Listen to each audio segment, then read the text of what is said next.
Introducing touch-free payments from PayPal, a safe way for your customers to pay. Simply download the PayPal app and display your own unique QR code for your customers to scan. Whether you're a market seller, I'll take 2 tomatoes and a cucumber. poodle pamperer, piano tuner, or plumber. Signing up to accept touch-free payments for your business is easy. Touch-free QR code payments. Shop safe with PayPal. With Metro by T-Mobile, your hard-earned money goes further. This tax season, there's 0 fees to switch. Enjoy Metro's lowest price. Just $25 a line for 4 lines. Plus, get 4 free Samsung Galaxy phones when you switch. Now that's the best deal in wireless. Metro by T-Mobile, empowering you to rule your day. All lines lose promo rate if any deactivates. No fees on select phones. Limit 1 per line with eligible port. Excludes sales tax. Limited time offer. Additional terms apply. See metrobytmobile.com. The Weedsman Podcast. ChristopherMedia.net. How cutting edge is retail? Find out with a career at Macy's Technology. Help change the face of retail as we leverage cloud technologies to offer customers a personalized experience. Build best-in-class tech stacks, giving customers flexible delivery options, and create solutions which evolve the omni-channel experience in our stores on our top-rated website and mobile app. Go to technology.macy'sjobs.com to find your next great tech job. Start something, change everything at Macy's Technology. Equal opportunity employer. Call 1-888-FARMERS to switch, and you could save an average of $470 on your auto insurance. That's a lot of money in just a few minutes. With savings like that, you could be lounging on an impractical amount of ornate and overpriced throw pillows you bought for your couch. But you won't, because you're better with money than that. That's why you're calling us in the first place. Call 1-888-FARMERS to get a quote today. We are farmers. Bum, bum, bum, bum, bum, bum. Based on average nationwide annual savings survey data July to December 2020. Underwritten by Farmers Truck or Fire Insurance Exchanges or affiliate. Products not available in every state. ChristopherMedia.net. Hey, what's going on? Hey, what are you guys up to? Oh, a little weed, you know. It's the Weedsman Podcast Nugget. Zippity what? Ready to drop the bass? Let's drop the bass. Whoop-de-doo. What does it all mean? All the random stuff that didn't fit in Friday's show, you'll find here. Oh, okay. Hey, man. You got a joint? Got a little bit of refried smell on your boy? What that mean? Please, just give me my weed, all right? What's going on? What's this raccoon doing? I'm watching somebody's pet raccoon. Wait. Has pet raccoon? Oh, yeah, lots of people have pets. Pet raccoons. But you live in the city. Sorta. No. I'm watching a video. Oh. Yeah. I don't have a pet raccoon in my house. It's like, I thought you moved out of Taylor. Yeah. No, you know how raccoons wash their food? You ever see them do that? Yes. They're very clean creatures. They Ironically. like to wash. They take their food to the creek in the wild and wash it off before they eat it. They want their garbage to be clean before they eat it. Yeah, right, exactly. So I don't know what this is. It has like a lump of sugar or something, but it's something that it like dumps in this little water container that it has, and it just instantly dissolves. And then it's like mashing its little hands around in the water trying to find where it went. He looks like me in the bath when I dropped the soap, and I'm like, where the fuck did it go? Raccoon doesn't understand that things dissolve. Yeah. What is this sorcery? That's his internal dialogue. You know. Oh, I keep forgetting I have that coconut oil. I guess that's a good thing. That should be weekend coffee, not weekday coffee. That coconut oil. Oh, the shit, it's got the THC in it, huh? Yes. Yeah. Wait, so have you tried it out yet? Oh, yeah. Yeah. Is it just like doing an edible? It's a nice chill body buzz. Yeah. But it's with my wife's rocket fuel recipe. It kind of like... What's up with the rocket fuel? Dude, she goes to Starbucks and goes, "Ha, this is high test to you." Yeah, like she drinks like 2 quarts of coffee a day, so it does nothing to her. So her coffee is just like, we just switched to Folgers. Right, she goes through so much. She just picks and makes super strong coffee. It's not like she's adding anything to it. No, she's just okay. Whatever is recommended she at least doubles it. All right. So you had referred to it as such in the past, and I wasn't sure if that was like a thing or if that's just, what you were calling her taste in coffee. No, it's. I couldn't take it like that. I just need 1 cup, and I'm good for the day. It is what it is. She's in the category of my mom. My mom is about to be 73, and will have a cup of coffee and then go to bed. I don't understand how the fuck she can do that. Yeah. I can do that. I can take a nap at any time. I can drink coffee late, usually. I mean, if I down a whole cup at midnight, yeah, I'm going to be up for a little while probably, but it's not anything where I can't have it after 6 or anything. Oh, no. But I don't take a whole lot of coffee. I am very sensitive to caffeine. I am definitely the not after 2 guy. Yeah.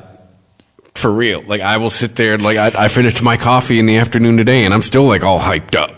It's how I am. I'm the kind of guy that could make, when I drank energy drinks, I could make, a can of Monster last all day. Yeah. But I am married to somebody who laughs, scoffs at it. Yeah, I just nurse cups. I probably drink 3 cups of coffee a day, but most of that is lukewarm to cold. So's my wife. It's all iced, but it's literally in 32-ounce cups. She'll drink 3 of those, literally almost a gallon of coffee a day. Jesus. That's what I'm saying. And she likes it strong. That's why it's so strong, because she drinks so much. So that's what I'm saying. Right. I put that coconut oil in it, and it's I feel the body buzz, but at the same time, I'm still right. My teeth are clenched. Yeah.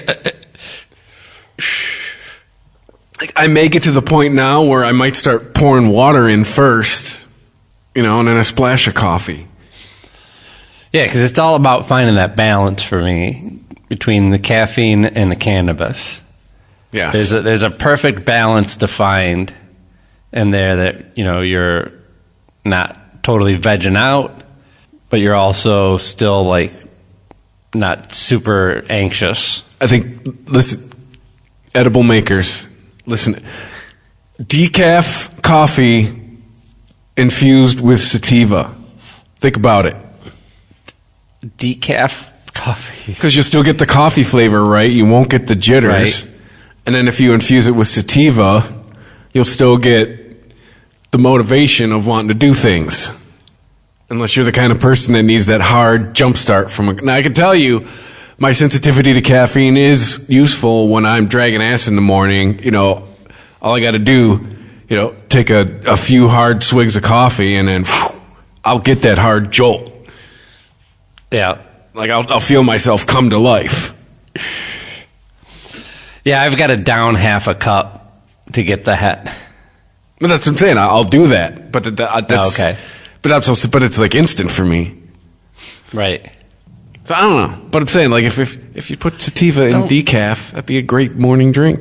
Yeah, I'm thinking about decaf and I don't know. If I went to the doctor and they were like, you need to stop drinking coffee immediately, I'd be like, all right.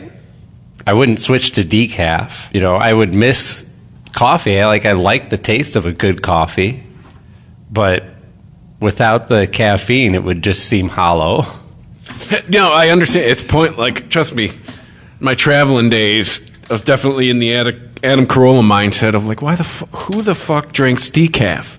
But I'm saying for the purpose of this cannabis drink, put sativa in it next to caffeine. Yeah, no, it is intriguing, though. I'm with you on that, because I think there's something about, even if you're not drinking the coffee for the caffeine, coffee's not something that you'd gulp. But coffee's good. Regardless. Right? So it would be something that you would be more attuned to sipping on, and yeah, I think it makes sense. It's not like we all lie to ourselves and say beer tastes good, right? Coffee tastes good. Yeah. But the thing about, what most of the drinks that they add anything to, most drinks, period, are just sugar, right? Yeah. And those you're going to down in no time.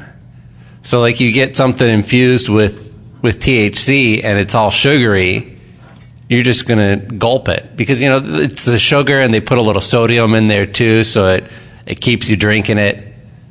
I mean, if I don't control myself, I buy one of those Arizonas, I could down that thing in 10 minutes. Well, and then too, also, you give your body the taste for sugar, and then it wants more as well. Right. But, yeah, so you're going to tend to go through a sugary THC drink a lot quicker than you would something that was like a coffee or a tea. And then you'd just be all fucked up because you're down to... Remember, I did that in Oregon. Right. I did it with half a bottle of like it was like a 12-ounce bottle and it was 250 milligrams and I downed like half the bottle. And there's still plenty of products that will get you high immediately if that's what your desire is, right? But I'm thinking about how, you know, a product that would it would make it easier for you to portion it out for an edible, right? Because it's not, because like the liquids would. I don't know. Do you feel like the THC drinks hit your system faster than a brownie? Okay. Yes. So like with the brownie, it's like you eat a little bit and you're like, I'm not really feeling anything. And then you eat a little bit more and it's easy to get in over your head because you don't know how much of a creeper it's going to be. So the drink hits you a little bit quicker. So you can take a few sips, see how you feel. It's more of a way to like even yourself out. That, you know, like I said, if that was a sugary drink, you'd just be like knocking it back, even just unconsciously, right? Like it was just any other drink in your hand. Yeah, and then smash cut to you a half hour from then in the corner going too high. So yeah, and I kind of like the idea of it being also a sativa decaf. Because I wouldn't want something that has, you know, equal amounts of THC and caffeine in it, right? Because then I can't balance it out myself. I can't control the ratio. It is locked in and I can just choose how much I drink of that beverage. So, yeah, you know, you get the kind of the culture of drinking, of the coffee drinking, but you separate it from the caffeine as well. Because I'd never be able to hit the sweet spot, right? I'd either be not high enough or too jittery. Yes. If it was a combination caffeine and THC drink. Now, you know, if I was like, I don't know, I want to go out to a concert or something where I was going to be out late, and I know I was going to be up on my feet, then yeah, I'll take something that's packed with caffeine and THC, and I'll just supplement as needed.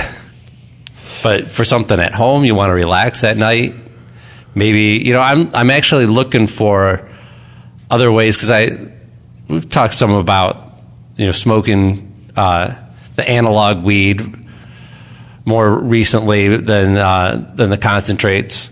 But, you know, one thing that I still love about the concentrates is that it's a lot easier to do it on the DL. Absolutely. You know, and I got teens now, you know. Yeah. Like, I can't be blazing that shit around them. Yeah, because they know what it smells like. Right, Dad, you're holding out. What the fuck? I'm not trying to hide my cannabis consumption from them, but I'm also not trying to advertise. Yes. How much I do it and when. I get it. Yeah. You know, I just had a thought because based on a few things you said.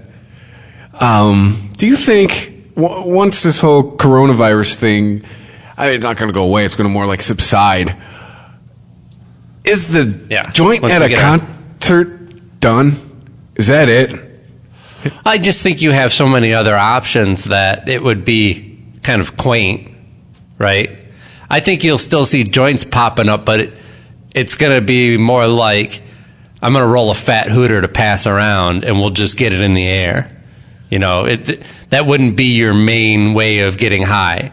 I would probably go with a compact vape that I could do discreetly and then roll a nice fat blunt, hit that a few times, make sure my friends get a hit, and then just send it out into the wild. Yeah, I think you'll see a lot more of that shit. Because my gut reaction now, like based on just the last year, would be like, I don't fucking know these people. No, I don't fucking want that thing. Get that thing out of here. I don't want it back. Yeah. I don't want it back. No, I'm saying if it came to me. The slobbery end. Yeah, so if I was like one of the last in line, I'd probably pass on that. Like back in the day, you know, last year, before March, been like, yeah, pass that over. Yeah. Now I'd be like, I don't know you. No. Go away. Yeah, I mean, you're asking a human behavior question, right? And yeah, it depends on, I don't know, like we could go either way on this, I think, because like culturally, we've talked a lot about how culture tends to swing on a pendulum, right? And certain things go conservative and liberal. So when we have extreme events like this, we tend to push back in more extreme ways. You know, a lot of us are doing it in the moment, which I think is irresponsible. But when we do have our hands around the throat of coronavirus and we can control it and make it just, you know, a flu-like threat to our society, then, you know, I think that we're all going to be looking for ways to act irresponsibly because we can. All right? I think that I'm more likely to hit that joint now post-coronavirus than I would pre-coronavirus, because I know what the worst that could happen would. And so, you know, if I get sick, you know, I stay home from work and it's kind of a bummer, and I get better and I go, boy, remember when the threat was like I might be on a respirator? So, yeah, I mean, I take your point, and I feel like my thoughts on it are that most people would probably not want to hit it, but I would.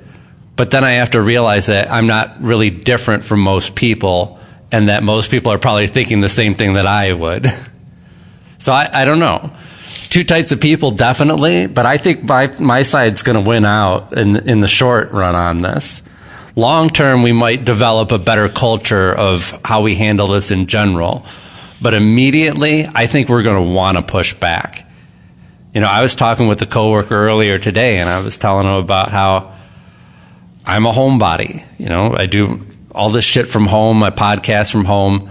I don't really have a whole lot of reasons to go out. I can stay in touch with people remotely, and I've done okay. I was, you know, this was pretty much my life before the pandemic, so I'd done okay in the transition, but it's like worn out its welcome now.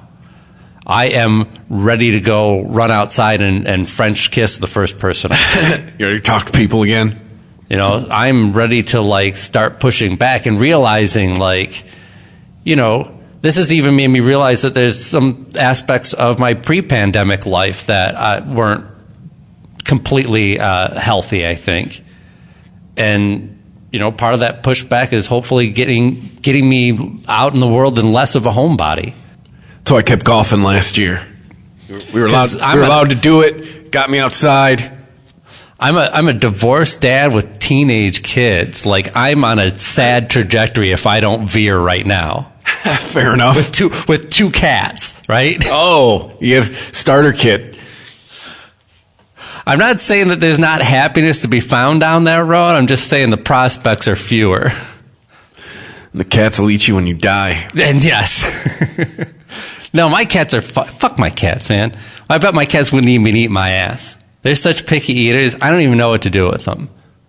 They used to not be this way, and I'm wondering if there's something else going on. But it's like, you know, you think maybe it's environmental, but they've lived different places. You know, maybe it's something about the feeding habits, but I've changed those up in many different ways, trying to find something that works the best. And no matter what, it's just like they'll eat dry food anytime, anywhere for me, and everything else is conditional. Do they eat treats? No, like that's the thing. And part of that, like I've been trying to introduce other shit to them because, well, the shit is probably part of the problem, especially the big one, Noodle.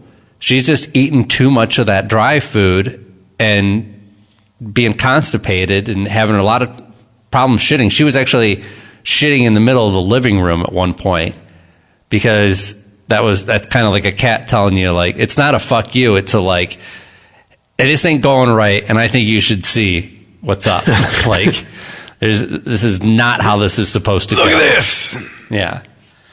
That's a definite warning sign that your cat's not having a fun time shitting if it's doing it out in the middle of everyone. Yeah. So, yeah, I've introduced wet food, and they've done really well with it. Pâtés and shreds and all this different shit. They love it, right? And I went to just wet food and then a mix of it. And, I've been playing with this formula of trying to find the sweet spot that doesn't make my fat cat too fat and make sure that the skinny one gets enough food, because the fat one will bully her over it. But now they started turning their nose up at all kinds of shit. They only lick the gravy off of the wet food.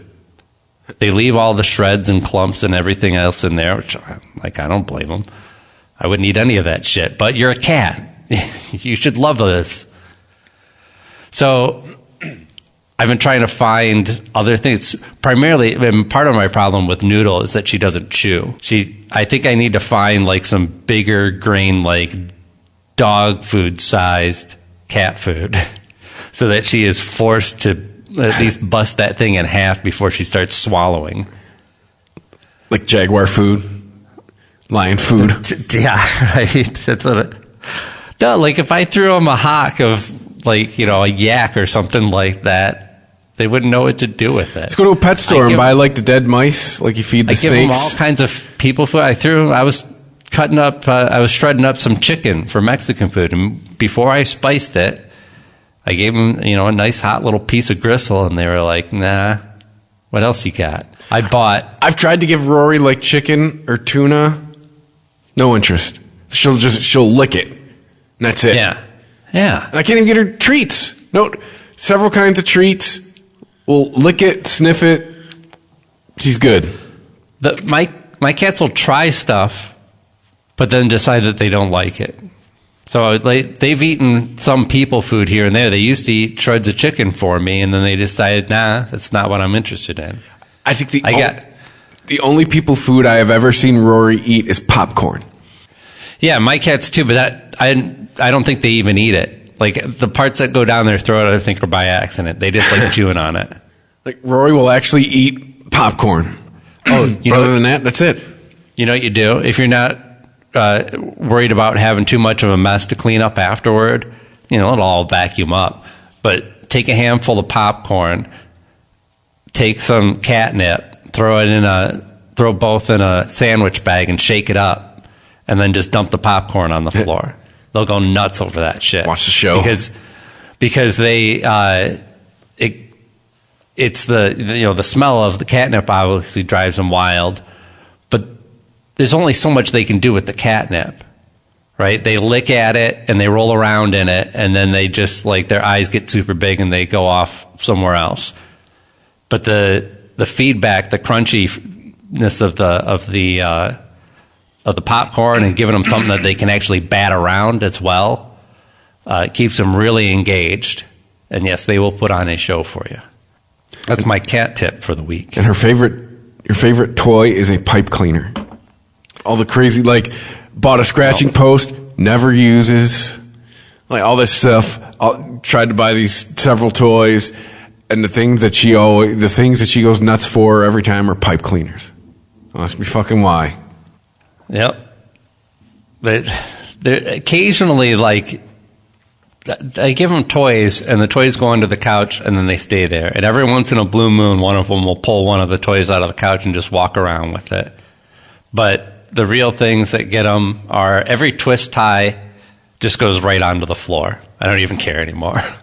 I open up a bag of bread, flick it on the floor. And the other thing that they really like in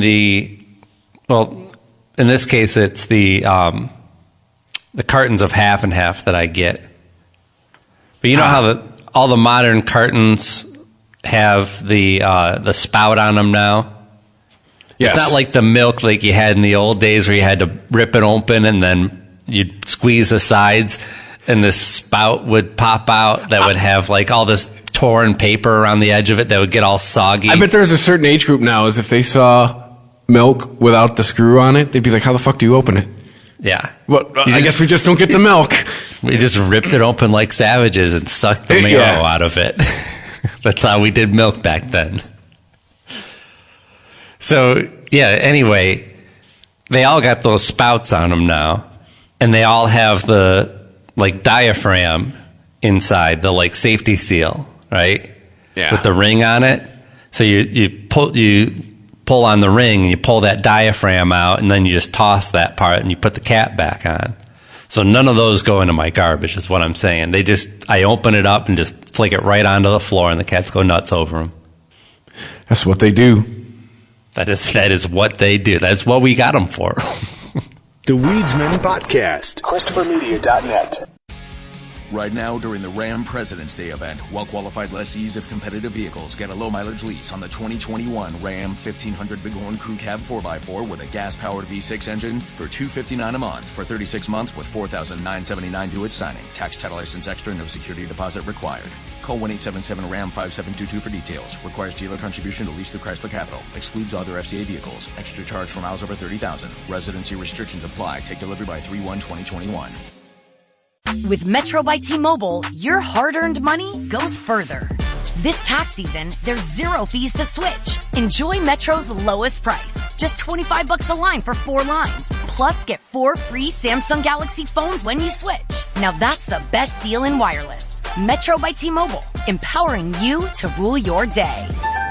All lines lose promo rate if any deactivates. No fees on select phones. Limit 1 per line with eligible port. Excludes sales tax. Limited time offer. Additional terms apply. See metrobytmobile.com.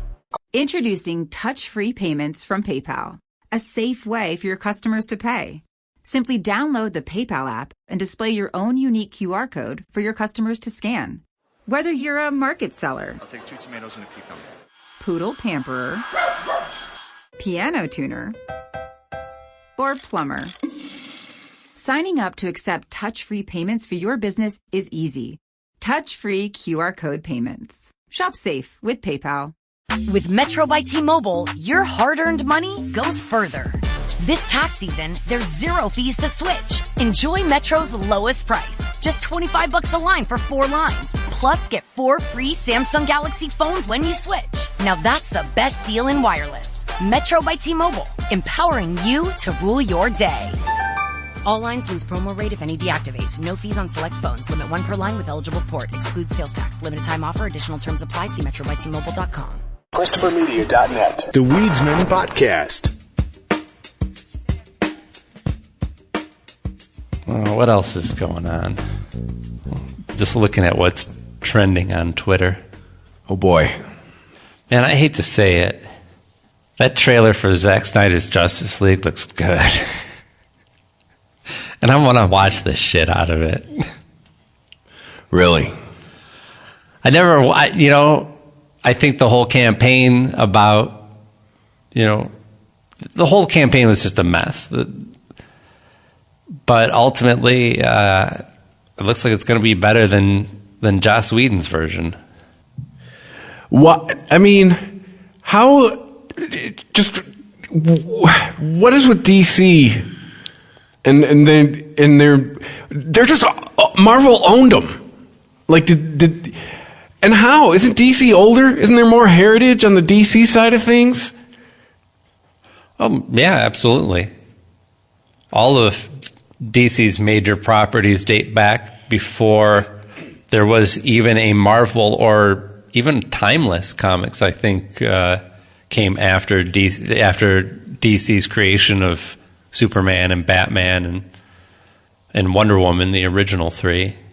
Like, is just whoever's running the DC universe just an idiot? I don't know. So, Rob Liefeld has a podcast, Robservations, and I'm not going to get into a whole story about him. He's a character. If you know of him, you know. But he was saying, I can't remember who he was talking to. I think it was Dan DiDio, who was a longtime publisher of DC Comics, and Dan DiDio was like, we're all right being number 2. Like, number 2's nice. Number 2, nobody's bothering you about shit. DC was run like, what if Pepsi was just okay with their status? It was like, hey, people like Pepsi. They're not as many as those who like Coke, but I'll fire the person who said that. Right. I mean, it speaks of a complacency. Yeah. That, and on one side, if you're just talking on a business end, if you have to work with that guy, if you're, the person that, if had the job of what ultimately happened to him is he got fired. But that was, not necessarily them singling him out. There's been a whole shakeup at DC since their acquisition, now that they're owned by AT&T. But yeah, it also, I think that you want to know, as a fan, you want to know that the people working on the comics are as passionate about these as you are, right? And so when myself or many other people out there reading DC comics and really enjoying them, and a lot of them are probably thinking or putting out on Twitter even, or voicing to their friends or talking to the shop, like, these should be as popular or more popular than Marvel, right? There's a lot of people with the opinion that, like, DC's doing a better job than Marvel is of just the job of making comics, right? Not the streaming, movies, all that aside. There's a lot of people that have that opinion. And when you hear from the publisher, like, they're just fine where they're at with it, it's like, what are you doing then? Like, why are you running this company? You should be passionate about your product, and whether you truly believe that you can accomplish it or not, you should, if you're being interviewed by somebody, you should be like, our goal is to be number one. If anything, I hope my bosses are listening. Right? Yeah, I mean, if I heard the CEO of any company I ever worked for go, we're good, I'd be like, and it's time for me to move on. Yeah. Yeah, you wouldn't imagine there's a lot of growth at that company. Yeah, I'm not thinking too bright of things about the future. Well, this is something that's been talked about quite a lot since us even learning of the acquisition that AT&T made of the DC property, but more so due to some rumors that are flying around that haven't really been confirmed that AT&T is thinking of just getting rid of DC publishing. So they wouldn't be responsible for putting out the Batman comic and the Superman comic and the Wonder Woman comic or anything else. But, they're not getting rid of the rights, of course. There's no way they're giving up the rights. Money. Right. So they can have the rights to all of that material, all the stories, all the characters, all that history. They can pretty much do whatever they want with that without really having to pay hardly anything out in royalties to any of the creators or anyone who worked on the original books. They don't have to own, or AT&T does not need to make another Batman comic. Now, does having Batman and Superman comics, even if they're only selling in the hundreds of thousands or tens of thousands, is that still good for the brand? Absolutely. And it's not like any of these movies could have existed as their own thing, right? If Batman and Superman were just ideas and they made a few books about them back in the 40s, and then that was it, maybe there was like a handful of stories about them, and it was just kind of like this cult thing, and then they dug that back up and didn't have all that history to pull from, they wouldn't have a viable character. They wouldn't have a property they could make money off. They might be able to make some rock soup with that. It can happen, but they wouldn't have a surefire, like, even if we fuck up this thing, people are still going to come see it in the millions. So, ultimately, you can't have all this movies and TV shows and everything, T-shirts and posters and blah, blah, blah. You can't have that without the comics. It wouldn't exist. That's where all of this passion stems from. So, but that doesn't mean that there won't be Batman or Superman comics either in the future, or that there would be any necessarily interruption in publishing. They could just hand it over. Well, look, Disney owns Marvel, right? And Marvel publishes a shit ton of comics, more than DC even. That's part of their strategy for dominating the market, is just sheer volume. And part of what Disney wanted to do with Marvel is like, okay, you're doing a really good job. You're getting teens. You're getting adults. You're number one in superhero comics, no doubt. But here's a sector that you're missing. Where's the material for somebody 6 years old, 8 years old, 12 years old, right? And where's the clear division for the parents that help them pick those out? And instead of Marvel going, okay, let's start a new line of books for preteens, a new line for kids, they handed it off. They said, IDW, you've been dealing with Disney licensing for characters and making these books forever. They handle all different types of, they're doing the Ninja Turtles now, Transformers, G.I. Joe. They have a lot of experience at this, and they know how to target an audience with their book and put a cover on it that will tell both the parent and the child roughly what age group this is for. So that's what they did. They didn't publish their own. They said, okay, here's a license to make the Avengers. Make your own version of the Avengers. Make your own version of Iron Man. Make it more kid-friendly. So DC could just do that with their entire comic book line and just go, all right, who wants to make some money? Wasn't that what Teen Titans is? Isn't that what Teen Titans is? What do you mean? Teen Titans is a DC team. Yeah, but isn't it all the younger versions of essentially the Justice League? Or at least it's styled that way? Well, yeah, but that's the thing. That's part of the problem with comics and the barrier that keeps people from getting into them, especially younger kids these days. There's representation as far as age in comics. You've got, some Robins being, as young as like 9, 10 years old when they're starting, all the way up to, old fucks, but who knows how old any of these guys really are, because the shifting timeline is impossible to keep track of. But it's there, right? You have kids, you have adults, you have plenty of teams on both Marvel and DC that are just entire teams of kids, of teenagers, teams that are just geared to like 20-something-year-olds, but they're all written the same way by the same old fucks. This is all it's all the same people, right, that are making these same books. There's nothing wrong with the Teen Titans books. There's a lot of them that are great. New Mutants was one that was kind of Marvel's response to the Teen Titans. And that was made by the fucking same old Brits that were making all the X-Men shit. But so it's not about like having younger characters. It's literally just repackaging and saying, kids want to read about Iron Man, but how do you get into Iron Man when the latest Iron Man comic is written by Christopher Cantwell, the guy who did halt and catch fire, and is this deconstruction of Tony, of his personality, of his vices, of his relationships. Like, this is, if I picked that up as my first Iron Man comic when I'm 8 years old, I'm like, what the fuck is this shit? Art looks great, but I don't even know what the fuck they're talking about. It's not for me. Yeah.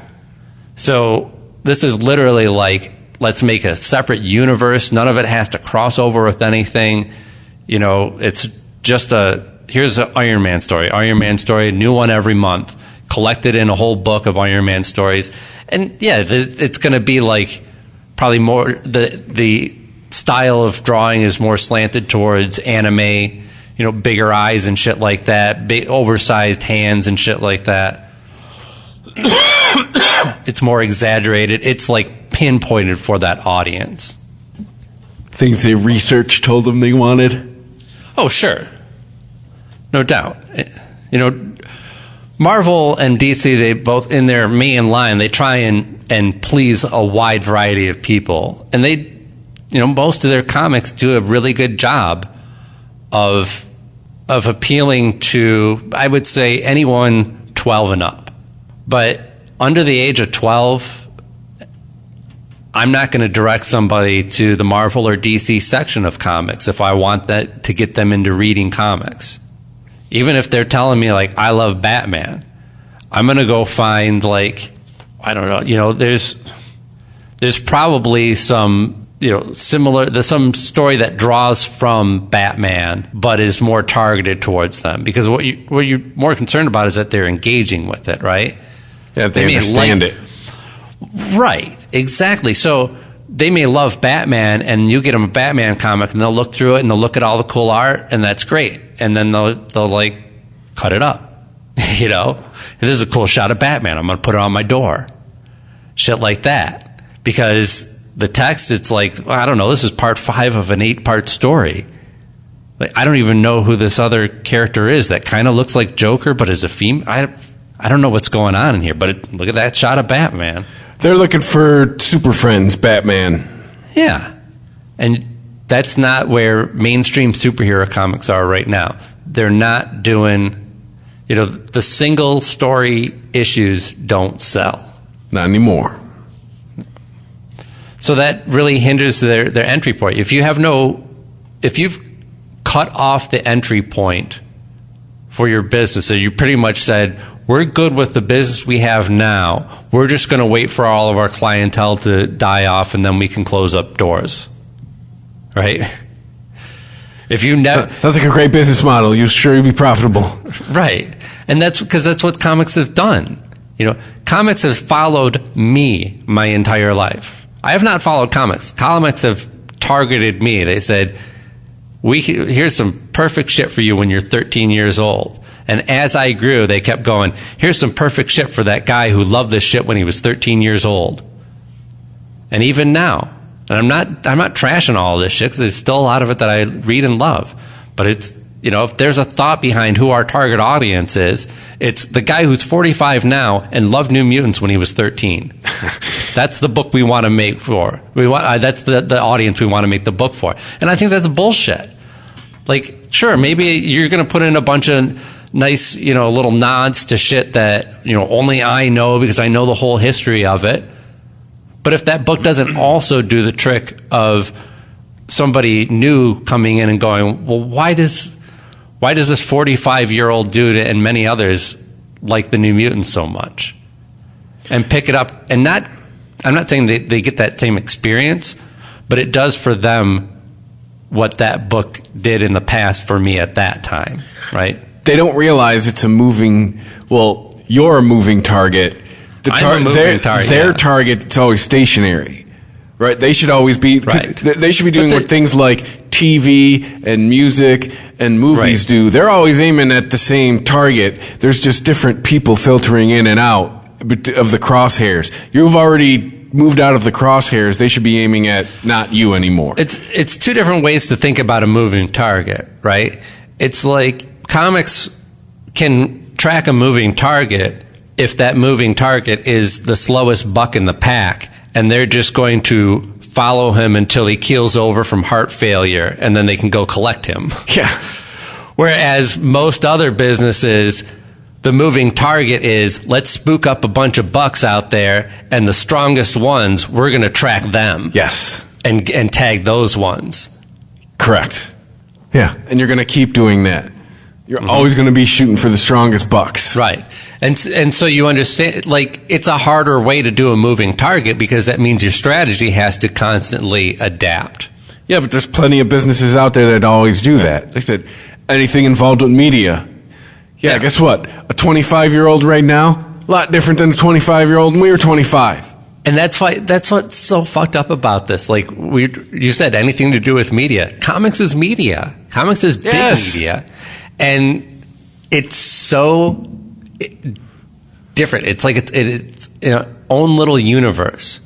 Like the way that comics has been run, just in general, not singling out any one, publisher or anything. Comics has been run like shit, and it's been pure love of it, of the characters and the format from the fans that keeps it going. The quality has definitely gone up, but the price has skyrocketed for individual issues. The entry points are, like we talked about, are impossible. It's like comics doesn't even love you back. If you say... That's cold comics. If you cut comics out of your life and then decide at some point that you want to get back into it, Comics is like, fuck you, what's the password? No, we ain't going to tell you what's going on. No, fucking buy an X-Men comic and a Batman comic and shut up. In 6 months, you'll have caught up to what the fuck's going on. But in the meantime, just enjoy the pictures, you fucking idiot. Why'd you leave us in the first place? Yeah. The entirety of comics, if it could be one thing, it's a bitter old man.